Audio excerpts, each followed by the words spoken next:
Welcome back to the Fourth Down Football Show, episode 8. We got some things we want to touch upon in the world of football, both college and pro. But first off, Kyle, how are you doing today? Not too bad, man. Still a little bit of that dagger still stuck in me from last night, but other than that, I'm doing all right. How about you? Good. Yeah, we're gonna definitely talk about that. I'll mention it later. USC, I'm disappointed again, but it's kind of been the theme of the season this year, just not playing good. But we'll get to my rant in a couple of minutes. But first, we gotta touch upon the Giants. They had another primetime game yesterday against the Bills, and for 3 quarters, it looked like the Giants were gonna win that game. Not gonna lie, it really looked like they were gonna win that game, and then Josh Allen does what he does, but I mean he's not playing great. But just horrible call at the end there. There should have been a PI, and there should have been one more down at the goal line for the win. But Kyle, you're a Giants fan. I'm just gonna give it to you. What do you have to say about this team? Oh man.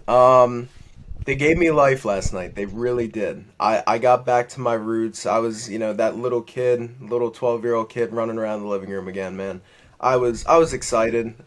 Just because I had no expectations of this game, man. Dude, I looked at the schedule. I circled this week and I was like, that's an immediate loss. Even when my hopes were high on this Giants team. I knew this was not going to be a win. But the Giants convinced me. They really did for 3 quarters, just like you said. And I think Tyrod Taylor did what he could with the offense that he's given. This offensive line continues to be the biggest issue of this team. We recently signed a former Giant, Justin Pugh. He was playing mostly left tackle last night just because of all the injuries. Straight from the couch. Straight from the couch. Oh man, I missed him. I really did. But anyway, so this defense, man, I have been begging for this defense to finally show their true potential. This defense, man, it was looking good last night. That front line, dude, Dexter Lawrence was doing his thing. Kayvon Thibodeau was making plays. Leonard Williams was in there. I was really excited, man. And then overall, I think the Giants just got outmatched. I think that's what it really comes down to. I think the refs were a little iffy, last night. Especially, I didn't agree with the roughing the passer call. They're really getting lenient on these passer calls. But I also think that the Giants made a huge blunder right before the half. There was 15 seconds to go, and this team completely just kind of acted like they didn't know how to play football. I mean, you run it with Saquon Barkley, and then you let the time go out on like literally the 2-yard line. That's just bad football right there. I mean, you saw Brian Daboll. He was pissed on the sideline. I don't know what the hell that was. I still don't. But yeah, man, I really think that the Giants just got outmatched when it came down to it. There's holes in this team, and yet again, they got shown. But real quick before we move on here, huge shout out to Bobby Okereke. Holy hell. That was the single best game I have ever watched as a Giants fan from the linebacker position. That man was all over the ball last night, and it was a joy to watch. Man, I loved every minute of it. Yeah, and just real quick on the other side, I don't know what it is with the Bills. Every year, experts, and I guess you can throw myself in there, we pick this damn team to go to the Super Bowl and win it every single year. And they just look so great on paper. But then they have games like yesterday where they're playing with their fruit, they're screwing around. I'm not trying to be, mean to the Giants, but Bills should have easily won that game. It shouldn't have taken a goal line stop at the 1 to get that win. And I give Josh Allen credit because he got interviewed after the game last night and he was not happy with the team and he was not happy with himself. So I give him credit for that. But every year we want to say Buffalo is going to finally turn a corner and get to an AFC Championship game and maybe get to the Super Bowl and win it. They're a little shaky. Now, they're still going to be there in the end with the Chiefs and others, but they're not a lock to win this AFC. And it's troublesome if you're a Bills fan because it's like they've been doing this for like 3-4 years now where they have these great teams and they underperform or they just don't achieve what they're there for. But they'll be fine. They're still going to make the playoffs. They're probably still going to win their division. But just, I know the Bills are better than this. Mm-hmm. Yeah. I mean, I think you hit it right there, man. I think that's what it comes down to. Yeah, it's really weird seeing this team end up where it does every single year. But like you said, I definitely give some credit to Josh Allen there. He knows what's going on. He knows that he ain't playing well. He knows his team ain't playing well, and he's not afraid to admit it. Yeah. Moving on. I wish Matt was here, but Yeah. he's not. Obviously, this is not a baseball podcast, but city of Philadelphia has been pretty fun the last couple days with the Phillies, playing for the World Series, playing for a spot in the World Series. Eagles coming into yesterday were undefeated, and then all of a sudden they have a hiccup game, and they lose to the Jets. Now, listen, the Jets are not as bad as we've definitely known them to be for the last couple years. Mhm. Still a good team. They still got a good defense. And dare I say Zach Wilson is starting to figure it out. I hope that doesn't come back to bite me, but I wish Matt was here to talk about his Eagles because he probably would have some things to say. They fall to the Jets. They shouldn't have lost that game yesterday. They're a way better team than the Jets. They have a better defense. They definitely have the better quarterback. But this is the NFL. Any given league, any team can win on any given Sunday. And the Jets are 3-3, so good for them. Yeah. This Eagles team, man. I mean, there's the potential there, right? They have it. They got everything. But week after week, and Matt has even admitted this himself, they play too much. I don't know if they get in their own heads or what it is, but they don't take care of business like they're supposed to. There's some of these teams that they need to be blowing out. And it kind of reminds me of week 1 against the Patriots. This team went in there, and there was no doubt that they were going to win. It's their game to win. But they played around too much, and they almost lost it there. And I think that's what happened last night. They got a little too cute, and they let the Jets take over that game, and that's exactly what happened.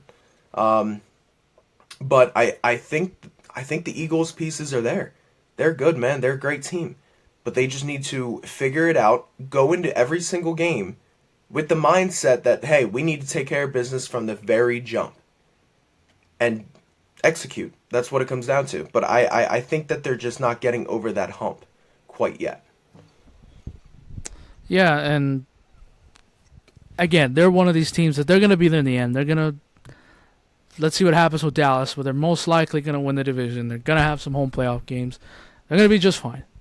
But, yeah, it could worry you a bit once they get into the playoffs and they really start screwing around with their food a little bit. Because they could run into a very good team, and you catch the Eagles playing with their food, messing around, the other team's going to come in there and beat them, whether they have a home game or it's on the road. That's my biggest concern, and that's why I didn't have them in my top 5 a couple weeks ago. I know I got some crap for that, and rightfully so. I probably could have at least put them in there, but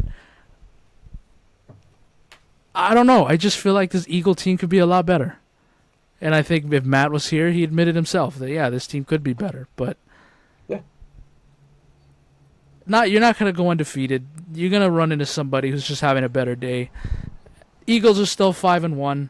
I know all Eagle fans probably wanted to see this team go 9-0 10-0 and see what could happen, but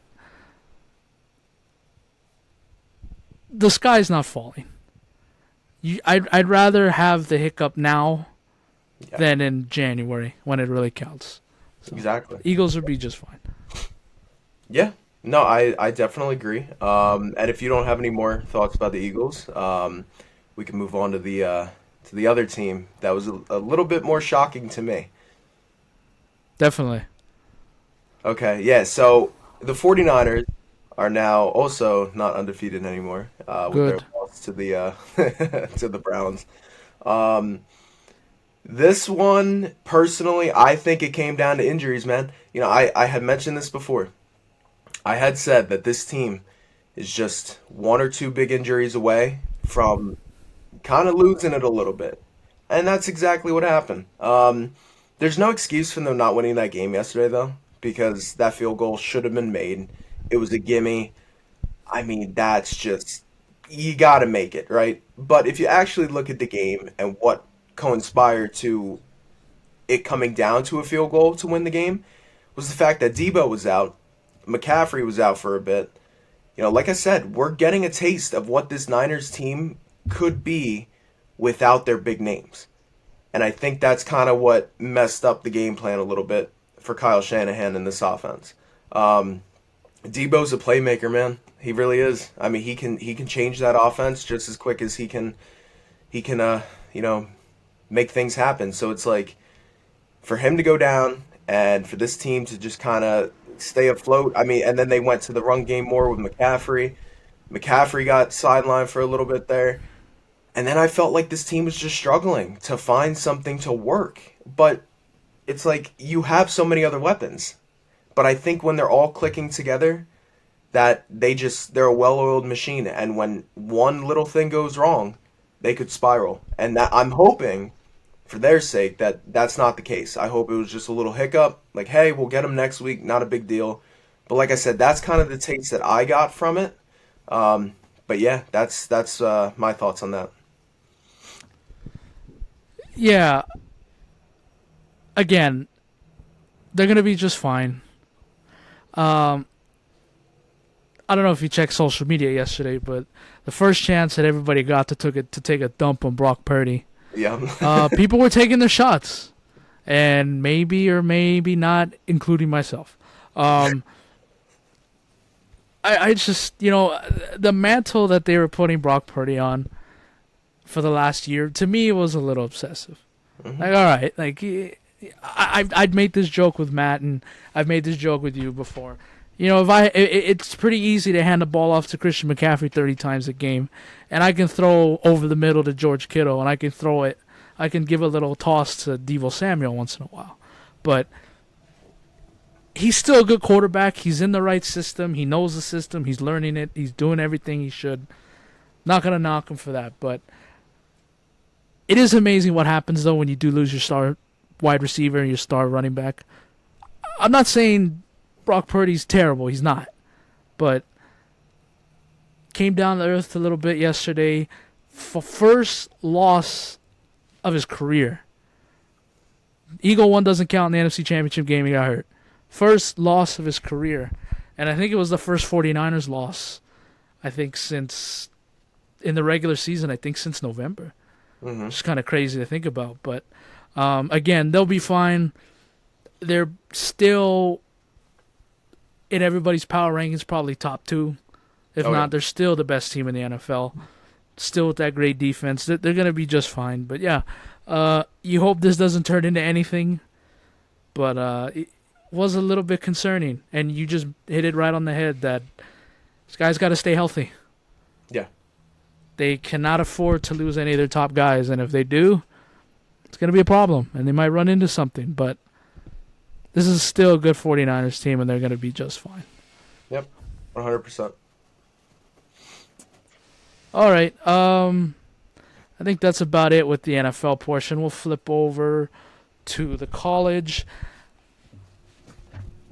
I'll jump in it first because this is my team, and you're a Notre Dame fan, so obviously you were very happy to see your school kick the shit out of my school over the weekend. But,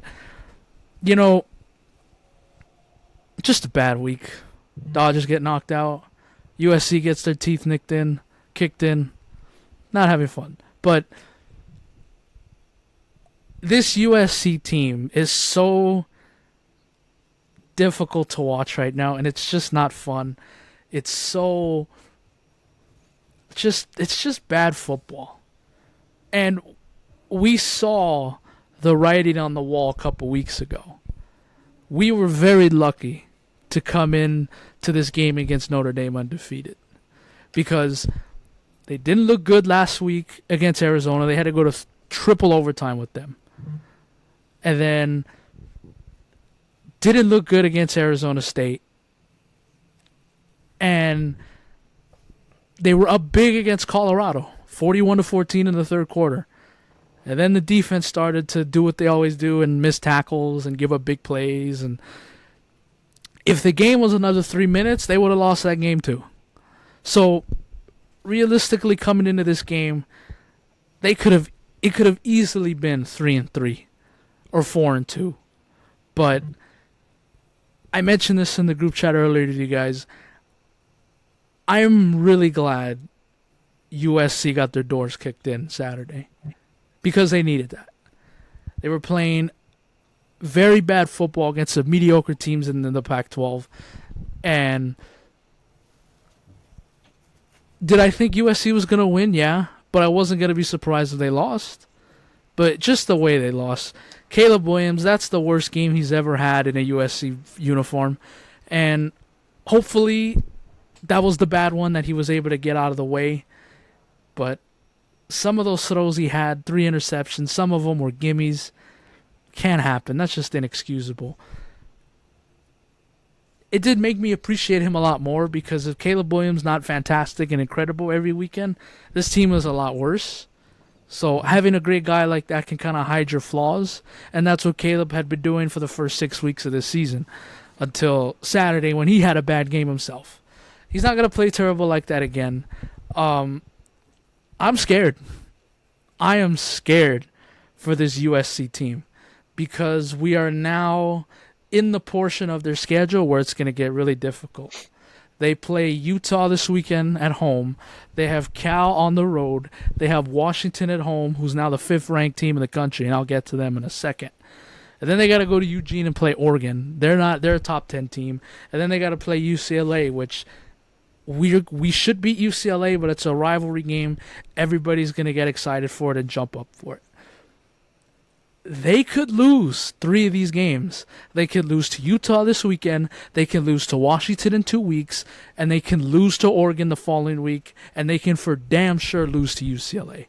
It's a rivalry game. It doesn't matter how bad or how good both teams are. Records go out the window. This team better figure it out, because they're in trouble. What I saw over this weekend, Notre Dame was completely the superior team. They owned the line of scrimmage. They were being a pain in the ass to Caleb all night. The blueprint to slow down Caleb Williams, everybody saw it, and it's all thanks to Notre Dame. You got to get hands in his face. You got to keep blitzing him, and you got to make him throw untimely, unforgivable mistakes for passes. But I think USC will be okay. I want to be optimistic and say they only lose 1 more to Oregon. They're probably going to lose 2 or 3 more games. And all that talk about playing for a national championship this year is completely out the window. If you lose 1 more game and now they're all in conference, your national championship hopes are over. So hopefully USC can figure it out. I know you're probably very impressed with Notre Dame and how they looked. Probably. So I think you were. So for me, I didn't think Notre Dame had business winning this game. I really didn't. I was saying to Matt, I was saying to him that, this Notre Dame team was playing. I mean, their real test was Ohio State, right? And we all saw what happened there. So for me, coming into this week, I was just trying to be optimistic. I was trying to see what kind of good I can get out of Sam Hartman, this defense, seeing what I can, try to get excited about to looking forward to next week. But this team, man, I mean, I think exactly what you were saying, right? So USC could have very easily lost a few more games this season, right? But I think Notre Dame took advantage of that. They took advantage of everything that these teams have not been able to do, and I think they just ran with it, man. I mean, this Notre Dame team, personally, I don't think that they make it into the playoffs, into any farther than this. So for me, I think they're just trying to go out there, play some ball, have fun, and then that's exactly what they did, man. You know, this defense stepped up. I liked what I saw out of them. Sam Hartman kind of took over the offense. I like that. But yeah, man, I mean, exactly what you said. I think Notre Dame saw the flaws that USC kind of was bringing into this week, and they took advantage of them. But on USC's end, hopefully it was an eye opener, you know, because look, these are things that you've been getting away with, but now Notre Dame just came in and showed everything. So kind of fix up those mistakes, and I think you'll be all right too. Yeah, we'll see. Sky's falling in USC land. It is. It is. The writing was on the wall last couple weeks, but Notre Dame completely shut down. Like, okay, yeah, we're not as good as we thought we were coming into this season. Last thing, and then we'll get out of here.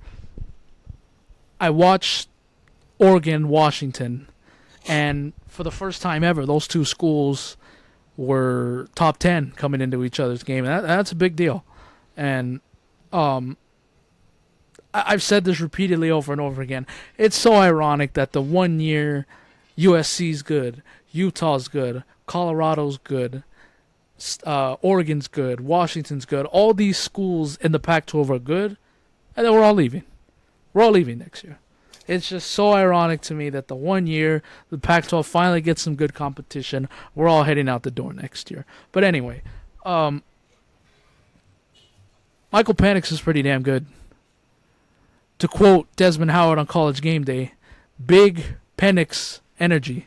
That's what he said. You don't believe me? You can find it all over Instagram and Twitter. But he said that. He's just so fun to watch.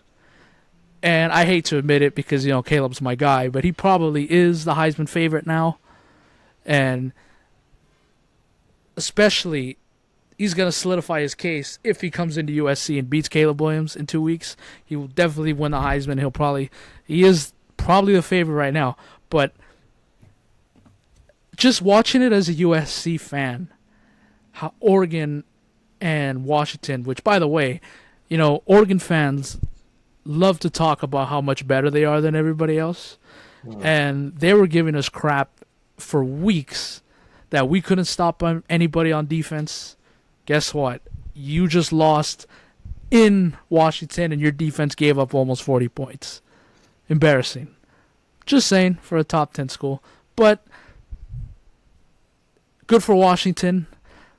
Everybody for weeks had been saying that this team is one of the best 4 teams in the country over Florida State. They're 5 right now, but their path to the college football playoff, it's there. If they can just win out, and especially if they can win the Pac-12, they're going to get in. An undefeated Washington team, which is so cool for a West Coast Pac-12 team in the final year, ironically. But again, just watching it as a USC fan, it's like these schools are so much better than us. They're just a step more better than us right now. And USC will get to that level, I think, next year, if not the year after that. But just a great football game all around with 2 good programs in the Pac-12. We're getting into that meat of the schedule where all these schools are going to start beating up on each other, and a lot of these schools are going to ruin seasons. USC's got Utah this weekend, USC, UCLA, Oregon, USC in a couple weeks, Oregon, Oregon State. Oh, we're getting into the meat part of the season. All these national championship hopes are going to be ruined this weekend, and I wish Matt again was here for this because I wanted to see how he felt. Penn State, Ohio State this weekend. That is the big game. That's the game that everybody's looking to. 2 top 10 schools. The winner of this probably has a clear path to the playoff. We'll see. But just another great week of college football, and so much fun watching that Oregon-Washington game. Kyle, you got anything else before we get out of here? No, I don't think so, man. I think I think we covered everything very well. We got Dallas and Los Angeles tonight. We'll see how that goes. It's gonna be Yeah, my brother's a Raider fan, so he kind of hopes the Cowboys win. He's quietly saying that, though. Quietly. yeah, I think that's all, man. All right, well, that's it for another episode. Episode 8 is in the books. There you go. Yes. And we'll see you next Monday. Adios. Later.